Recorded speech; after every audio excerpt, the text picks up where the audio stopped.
Mr. Simon, only you were the one. Welcome to Watch Mojo, and today we're counting down our picks for the top 20 hardest boss battles of the century so far. Sorry, but I don't lose. Number 20. Maneater, Demon Souls.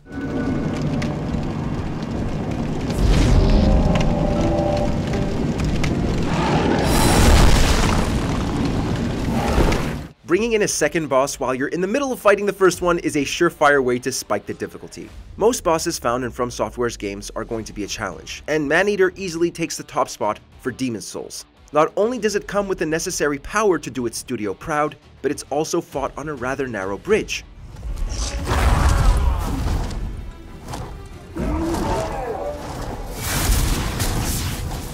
Having less room to maneuver and attack in is a pain, but not as much as a second Maneater. After enough time has passed, or if the boss's health bar drops to a quarter full, it will summon a pal to help do you in, doubling your workload.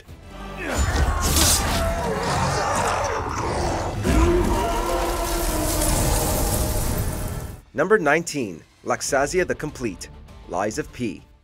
I believed you were a good boy.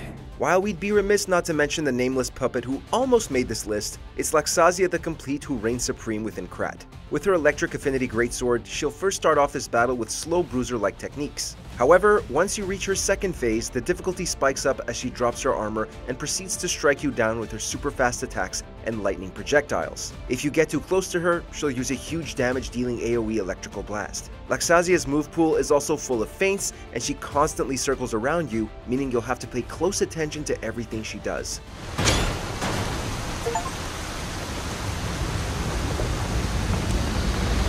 Number 18. Alma, Ninja Gaiden. Alma is not your typical boss encounter in Ninja Gaiden. She stands as one of the toughest adversaries in the series due to her agile movements and powerful attacks that keep players constantly on their toes. Her ability to fly around the arena while launching energy spheres creates a chaotic battle where even seasoned gamers struggle to find safe ground. Timing your dodges perfectly while landing precise hits is crucial, but easier said than done when facing her unpredictable patterns. And if that wasn't bad enough, you also have to contend with a very hard to control camera. Number 17. IB1 Cell 240, Armored Core 6 Fires of Rubicon. While you could easily argue that Balteus or even the true final boss All Might should be in this spot, we're going to have to give it to this frightfully fast mecha. Not only does it have a design very reminiscent of Cubile from the Gundam series, but it also functions like it too, with its powerful long-range funnel-like laser beams that can hit you from many different angles. You'll have to have excellent reaction times in order to survive its onslaught and get some of your own damage in. And if you manage to down it, it'll come straight back up again for round 2. The coral has carried us, disseminated us across the stars. Number 16. Demi Fiend, Shin Megami Tensei 5. Considering all the powerful demons Demi Fiend conquered in Shin Megami Tensei 3 Nocturne, it's absolutely no surprise that this encounter is a complete battle of survival. Not only is Demi Fiend's stats all completely maxed, but he will resist all elements and status ailments. He comes equipped with a plethora of powerful skills that you'll all remember using from his debut game, such as Freikugel. Much like Naobino themselves, the protagonist-turned-DLC boss will summon his very own demons to back him up, replacing them when defeated. It's highly recommended that you go into this fight with your team at the max level of 99, otherwise you're in for a very, very long fight. Number 15. Balos, Cave Story. For most of its playtime, Cave Story is a challenging but fairly conquerable game. But if you want to get the true ending to this beloved indie adventure, you're going to get the rug pulled from under your feet. The Bloodstained Sanctuary is an absolutely brutal final level, and waiting for you at the end of it is Balos. This guy does not give you a break, flying around, summoning lightning, and trying to stomp your skull. But that's nothing compared to his second form, which takes the stomping to another level. The final form is just cruel, and honestly, you're best off firing everything you have at him in the hopes that you get lucky. Worst of all, it's very hard to learn his patterns, as each time you lose the battle, you start from the beginning of the sanctuary, meaning you'll likely have forgotten everything you learned by the time you reach him again. Number 14. Cathon, World of Warcraft. Cathon is one of World of Warcraft's most iconic and challenging raid bosses. With its devastating eye beams, tentacles, and his ability to consume players, defeating Cathon requires precise execution and perfect timing from every member of your party. So why does this battle make it on this list? Well, due to a bug, Cathon was impossible to defeat for quite a long time after he was added into the game. Of course, Blizzard would end up patching it later down the line, allowing for people to finally beat this old god. But for anyone who battled against its original form back in the day, it's an encounter they'll certainly never forget. Number 13. Sister Freda and Father Ariandel, Dark Souls 3. Seeing blood surge. I can see it. Feel it. While both the Nameless King and Slave Knight Gale are both worthy candidates for this list, we have to acknowledge the brutality that is the Sister Freda boss fight. Equipped with a long-range giant scythe, this battle is a crazy test of endurance right from the get-go. If you manage to defeat her first form, she'll revive herself and ring forth Father Ariandel into the battle. But Sister Freda actually has a third Black Flame form that's even worse than the previous two parts of this fight. Be sure to use your Estus flasks wisely during this long, drawn-out battle.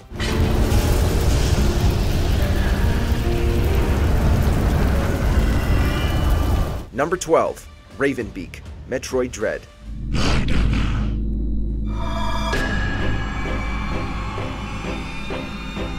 Like those that came before it, Metroid Dread upholds the high difficulty the series is known for, and Nintendo couldn't have included a better boss to make us feel actual dread than Ravenbeak. In 3 brutal phases, the Chozo warrior demands extremely fast reaction time unless you want your health quickly depleted to 0.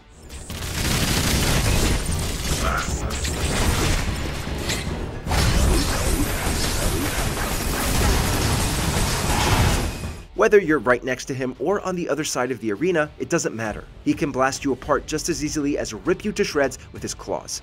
His agility and strength is unmatched by anything Metroid gave us this century. In the ultra-hard Dread mode, he may even be the toughest in the whole series.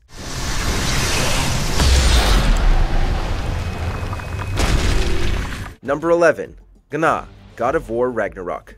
Good! I'll see you pay for what you've done! And here we thought Sigrun was bad. The Valkyrie Queen of 2018's God of War provided a taxing battle, to be sure, but Sony Santa Monica outdid themselves with Gna. As the final big post-game mission, Ragnarok goes out with a bang, if you can get through it. She naturally has the highest power level of any enemy at 9. So even if you drop the difficulty level all the way down, her hits will do major damage. Careful, brother! You're covered in Bifrost! Most of her attacks are hard to predict, and if they connect, they can drain your health bar in a matter of moments. That's not to mention 2 unblockable grabs, which are far more infuriating than any of her other attacks. God of no one! Number 10.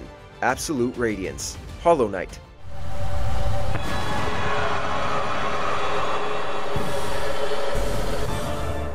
The final boss of Hollow Knight is a tough challenge to overcome. But with the Godmaster expansion, developer Team Cherry made it even harder. Absolute Radiance is a mix of undeniable power and an ungodly speed at which it can unleash it. Most of its attacks have either been increased in strength, or, in terms of its projectile-based attacks, in capacity. Thankfully, your little knight should be well powered by the time you face it.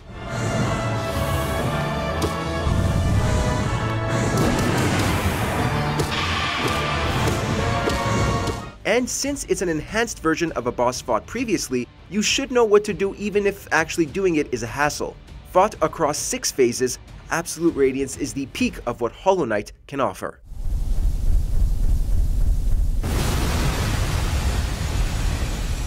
Number 9. Yozora, Kingdom Hearts 3 Remind. Time to end this. Despite being games based around Disney franchises, the Kingdom Hearts series is no stranger to brutally hard boss fights that would leave any adult weeping. The DLC for the latest main entry, however, outdid everything before it with Yozora. This mysterious character will hit you with a barrage of attacks that'll quickly take all of your HP as he teleports around the arena. He also has the ability to decrease your max HP, as well as steal your Keyblade, which stops you from being able to attack, guard, and use magic. Trust us when we say you'll be hearing the low health beeping noise throughout most of this fight.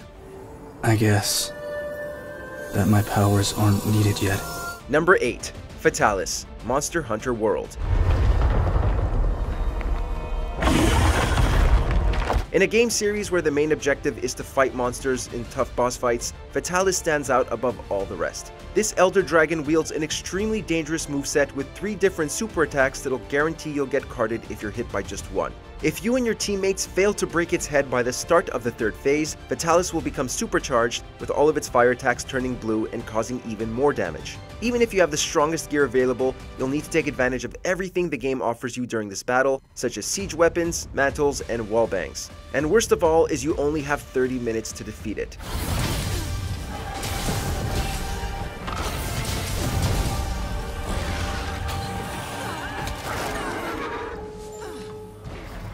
Number 7. Dr. Cal's Robot Cuphead.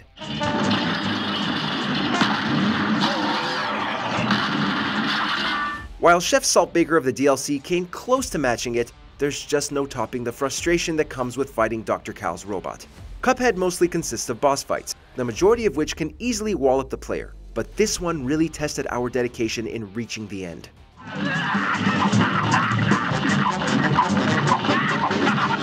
The first phase sees the robot utilizing a variety of projectiles while you blast apart the 3 pieces. With each piece destroyed, more attacks are added. Phase 2 has homing bombs to look out for, while Phase 3 gives you more projectiles to dodge, along with electrified walls. The whole ordeal is a literal bullet hell, and you won't have nearly enough firepower to make it balanced.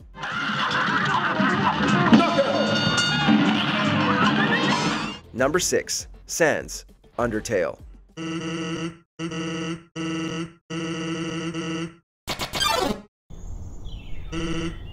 If you choose to go down the genocide route, meaning you've killed every single monster you can come across instead of sparing them, Sans will be waiting for you.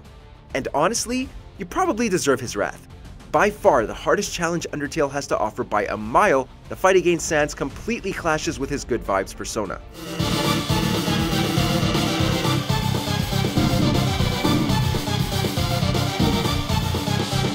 You'll approach the fight like many others, dodging attacks with your little heart. But most of those attacks are impossible to see coming and lightning fast.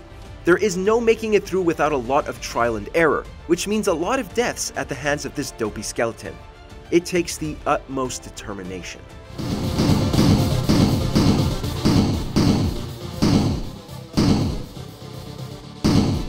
Number 5. Orphan of Kos, Bloodborne.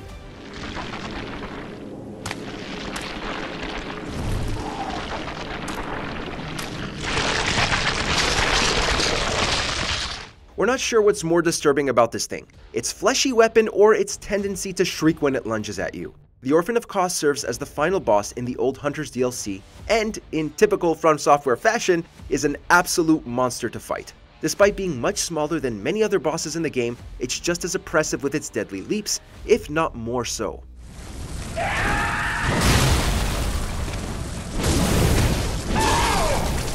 If you're caught by one, say goodbye to a major portion of your health. Thankfully, it doesn't transform into something more unsettling for its second phase. It just gets a lot faster and more aggressive, which is saying quite a bit considering its first phase.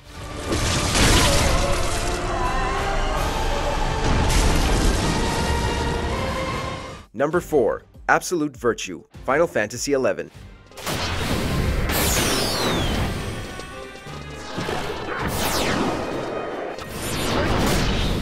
We'll admit this one should come with an asterisk. Found in one of the franchise's MMO installments, Absolute Virtue was designed by Square Enix to be unbeatable, at least by the studio's terms. This was due to an enormous health pool, a tendency to auto-heal each turn, and its use of the Benediction spell, a full heal that also cured status effects.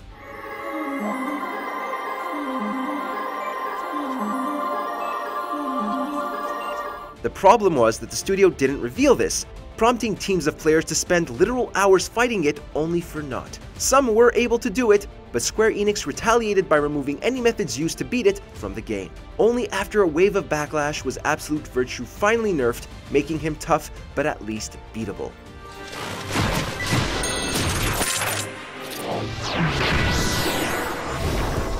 Number 3. Malenia, Blade of Miquella, Elden Ring.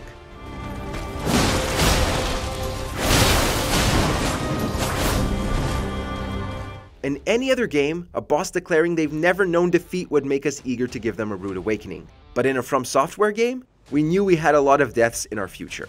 Malenia quickly gained a well-earned reputation for being the holy grail of painfully hard boss fights in Elden Ring. Avoiding her is extremely hard due to her long sword and multi-hit flurry attack.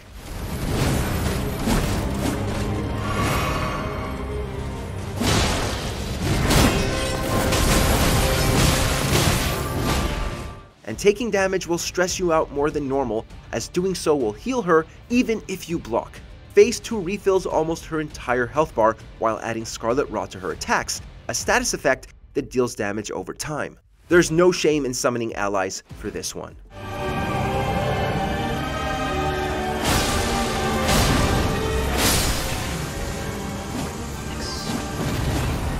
Number 2. Ishin the Sword Saint. Sekiro, Shadows Die Twice. 故に赤炉虫を切るぞ Unfortunately, you can't summon friends in Sekiro, so when it comes to the final boss, you'll just have to hope your skills are up to snuff. You'll already be on the edge having fought Genichiro directly before this. Even if that wasn't the case, Ishin's 3 drawn-out phases will make you feel painfully outclassed.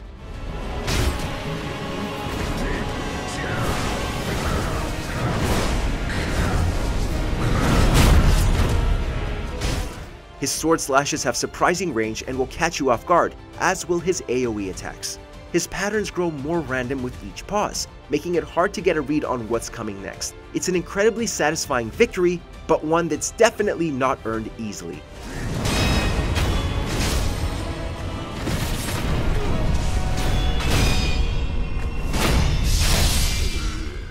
Before we continue, be sure to subscribe to our channel and ring the bell to get notified about our latest videos. You have the option to be notified for occasional videos or all of them. If you're on your phone, make sure to go into your settings and switch on notifications. Number 1. Consort Radahn. Elden Ring, Shadow of the Erdtree. Another entry for Elden Ring, you ask? Well, this final boss fight from the DLC Shadow of the Erdtree is here for a very good reason. As soon as you enter through the fog, Radon immediately leaps towards you, giving you no time at all to summon your spirit ashes. His relentless move pool will require many tries for you to memorize them all. It gets even worse when you enter his second phase, as not only is he even faster, but will start to cast even wider AoE attacks. This boss fight was so ridiculous that From Software released a patch almost 3 months later, nerfing a lot of Radon's aspects. But for those of you who managed to conquer the original version, we salute you. Is there a boss from this century that made you want to pull your hair out? Let us know down in the comments. Fret not, Father. We have no need of thy flail. Did you enjoy this video?